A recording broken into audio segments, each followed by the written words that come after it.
होली माने रंग आनंद उत्सव पर्व किंतु ओडिशा रे राउरकेला रे होली रो एक अनोखा और मजेदार रूप देखा मिले। एठारे पालन कराए कादो होली जहाँ छात्र छात्री मध्य बहुत प्रसिद्ध। विशेषकर national institute of technology Rourkela campus रे प्रति वर्ष भली होली समय यह परंपरा देखा मिलता है। प्रथम छात्र छात्री माने प्राकृतिक रंग सह होली खेलती तापरे आरंभ हुए मुख्य आकर्षण कादुओ होली। कैंपस रे एक बड़ पुल किंबा कादुओ मठ तैयारी कराए। सेठे छात्र छात्री माने कादुओ रे गड़ी पड़ती और एक अन्य को कादुओ रे माखी दियंती और डांस करी होली रो मजा उठाती।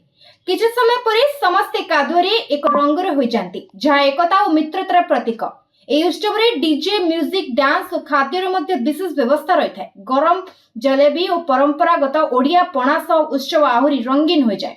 देश और विदेश आसीथिबा छात्र छात्री माने मध्य एही अनोखा कादुओ होली रे भाग नै भरपूर मजा करंती। तेनु प्रतिवर्ष एही परंपरा आहरी लोकप्रिय होउछि।